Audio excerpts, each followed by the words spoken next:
Selamat malam teman-teman bisnis mikro, jumpa lagi dengan saya Alex di bisnis mikro. Pada malam hari ini saya akan membahas bagaimana sih sebenarnya cara surveyor atau tim survei untuk mengecek apakah pinjaman teman-teman bisa disetujui atau tidak. Nah, ini berdasarkan kisah saya tadi ya, pada saat saya survei di lapangan. Oke, sebelum kita ke sana jangan lupa like and subscribe channel ini. Oke, teman-teman, ceritanya pada hari apa tadi ya? 2 hari yang lalu kayaknya, 2 hari yang lalu atau kemarin nggak, hari Sabtu. Itu ada seseorang yang WA ke saya ingin mengajukan pinjaman. Nah, awalnya ketika dia WA ya saya minta foto identitas ya. Identitas itu KTP suami istri. Nah, ketika itu teman-teman dikirimkanlah KTP dari peminjam. Nah, ketika saya tanyakan ini sudah menikah atau belum, jawabannya belum. Jadi itu kisah pertamanya awal pengajuan pinjamannya. Nah, teman-teman, jadi berhubung hari Minggunya ya teman-teman, hari Minggunya itu libur, maka saya memulai surveinya pada hari Senin ya teman-teman. Nah, jadi pada hari Senin itu saya sudah menyiapkan segala sesuatunya. Biasanya yang saya siapkan itu lembar kunjungan nasabah ya teman-teman ya. Itu memang wajib sebagai tim surveyor agar bisa mendata hal-hal yang dijadikan panduan dalam memberikan pinjaman kepada nasabah. Nah, lalu saya kabarkan kepada yang WA kemarin ya, yang WA minta nomor HP-nya. Nah, lalu dikirimkanlah nomor HP yang aktif dan saya telepon. Nah, kebetulan tinggalnya di Riding Panjang. Oke, lalu saya pun berangkat ya teman-teman menuju ke Riding Panjang. Oke teman-teman, jadi ketika saya itu sudah sampai ke Riding Panjang, saya telepon lagi orangnya bahwa saya sudah sampai di Riding Panjang. Nah, ternyata teman-teman, dia itu bukan di Riding Panjangnya, tapi di daerah Bukit Tulang teman-teman. Nah, Bukit Tulang ini berarti saya sudah lewat nih dari Riding Panjang. Sedangkan dari kantor ke Riding Panjang itu kira-kira memakan waktu 10 menit lah, 10 menitan. Nah, berarti saya harus balik lagi teman-teman, karena jaraknya itu udah setengah perjalanan. Nah, ya saya baliklah teman-teman menuju ke simpang tadi, namanya Simpang Kumpai teman-teman. Nah, ketika saya sampai di sana, saya telepon, gini aja Pak, saya takut tersesat, saya minta dijemput aja dari simpang ini karena panduan Bapak di simpang itu. Oke, kata dia. Lalu saya pun menunggu. Nah, di sini teman-teman, fungsi dari surveyor itu juga adalah dia akan bertanya teman-teman ke sekelilingnya. Jadi waktu itu saya berhenti di sebuah toko. Nah, ketika saya berhenti di sebuah toko, saya coba menggali informasi dengan pemilik toko, kenal nggak dengan orang ini. Nah, ternyata ceritanya pemilik toko ini di luar ekspektasi teman-teman. Jadi ternyata yang mau minjem ini sudah nikah teman-teman dengan janda anak satu. Wah, padahal pas sama saya ngakunya lajang teman-teman. Nah, ini jadi suatu permasalahan kan teman-teman. Jadi nilai minus di dalam survei saya. Oke, kata saya. Lalu saya tanyakan lagi, ternyata dari keluarganya udah tua. Terus yang kedua teman-teman, ternyata tinggalnya itu bukan di Bukit Tulang, tapi tinggalnya itu di Bukit Dempo. Nah ini jaraknya aja udah beda teman-teman ya. Ya udah beda. Bukan Bukit Dempo, ding, Bukit Ketok. Ya, ini udah jauh beda. Bukit Ketok itu udah daerah kota. Tempat saya kerja ini udah ke pedesaan. Nah, udah dua nih teman-teman nilai minusnya. Pertama pengakuan dia lajang, yang kedua ternyata tempat tinggalnya bukan di Bukit Tulang, melainkan di Bukit Ketok. Nah kalau di Bukit Tulang itu tempat keluarganya, maksudnya keluarganya itu ayah ibunya teman-teman ya. Oke, nah akhirnya datang orangnya dan saya sudah memegang 2 poin penting yang nanti akan saya gali sama dia. Oke teman-teman, jadi pas saya sudah ketemu sama orangnya, nah berangkatlah kami menuju Bukit Tulang teman-teman. Nah waktu itu saya kira dia itu mau bawa saya ke rumah teman-teman. Ternyata tempatnya jauh teman-teman ya, jauh banget. Ini mau kemana saya bilang. Nah sedangkan dari simpang itu ke sana itu kira-kira makan waktu itu ya sekitar 5 menitan ya teman-teman. Itu udah hutan teman-teman. Wah ini gimana ini, ternyata saya itu ke pulau, nama tempatnya itu Pulau Dante teman-teman ya. Jadi ada perumahan kecil-kecil di situ teman ya, dusun itu kali ya. Udah saya sampai di situ, saya kira udah mau ke rumah teman tuh, nggak ke rumah, ini kemana ini? Nah saya jalan, ikuti dia. Berhentilah kami teman-teman di sebuah tempat kebun sawit teman-teman ya. Untuk kebun sawit. Nah dia berhenti, Pak di sini nih. Saya tanyain, ini rumahnya di mana ini? Ini kebun saya Pak, kata dia. Oh oke saya bilang. Lalu saya tanya, gini Pak, kata saya. Sebenarnya Bapak ini udah nikah apa belum sih Pak? Oh kayak saya bertanya itu kan. Dia diam dia nih. Nah gini aja Pak, mending Bapak bicara jujur daripada saya gali informasi nanti. Padahal saya sebenarnya udah tahu.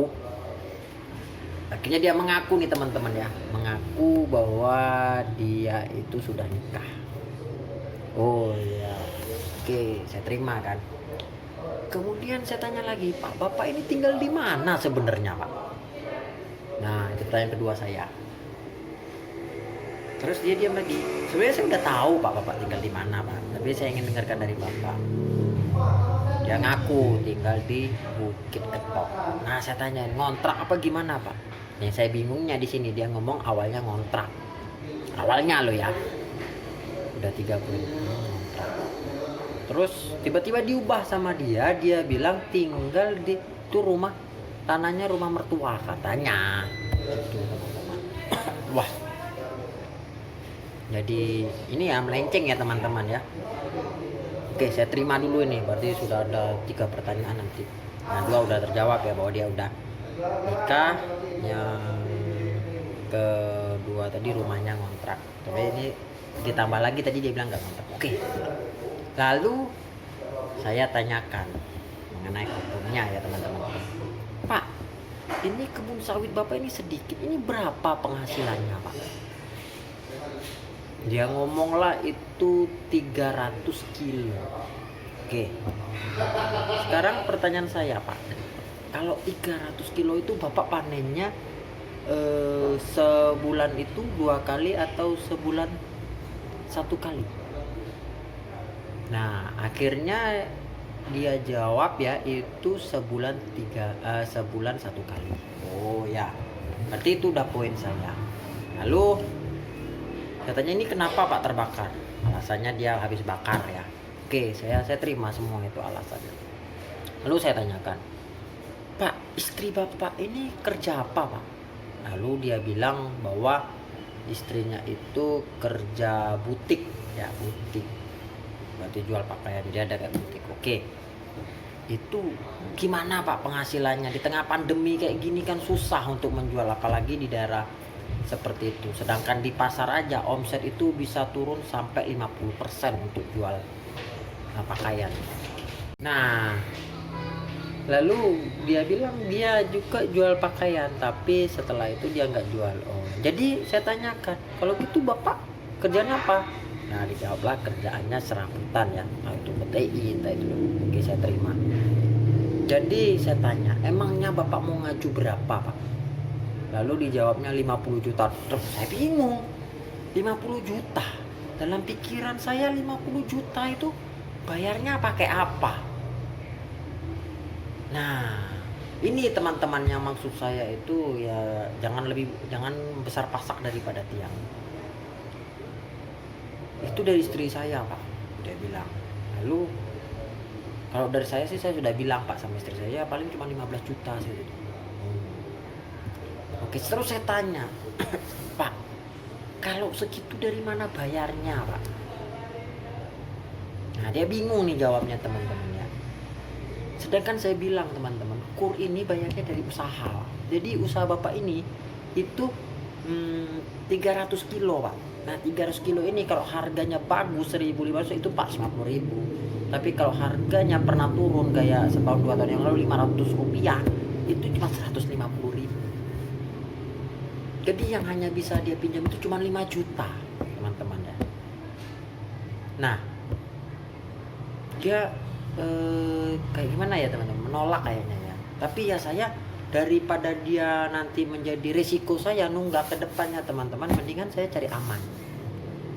Nah akhirnya saya tanyakan gimana kira-kira, atau tanyakan dulu sama ini istrinya. Cuman kebetulan di sana itu teman-teman sinyalnya nggak ada. Lalu kami mencari tempat yang ada sinyal. Nah ketika sudah dapat sinyal dia telepon. Kayaknya istrinya memang enggan untuk meminjam sebesar itu ya teman-teman ya. Ya udah, saya nggak apa-apa teman-teman, karena memang ya itulah hasil survei ya teman-teman. Hasil survei itu kadang bukan sesuatu yang kita inginkan, tapi yang dibutuhkan sebenarnya teman-teman. Karena tujuan dia itu pun mau nambah sawit, sedangkan sawit ini teman-teman ya itu tuh baru 4 tahun baru menghasilkan. Nah 4 tahun pertama itu nggak menghasilkan apa-apa teman-teman, jadi ya bingung dari mana uangnya buat bayar.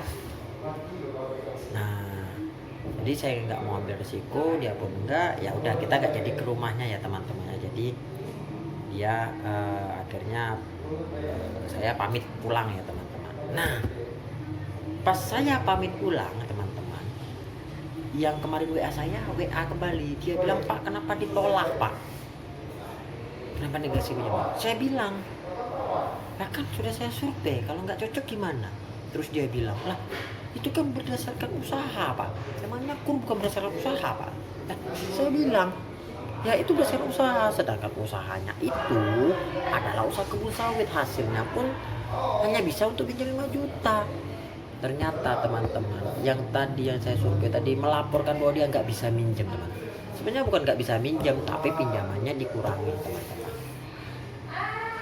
Ya karena akhirnya saya cerita sama dia, ya sepupunya rupanya teman-teman ya. Dan dia nanya, ya akhirnya ya sepupunya minta maaf kepada saya. Jadi seperti itu teman-teman kisahnya. Di sini teman-teman bisa kita ambil kesimpulan bahwa penyebab alasan ditolak ya teman-teman itu bisa jadi adalah ketidaksesuaian antara pendapatan dengan pengeluaran. Artinya besar pasak daripada tiang. Artinya kalau usahanya cuma dapat segitu, nggak mungkin dikasih pinjaman yang bayarnya lebih dari usaha itu ya teman-teman.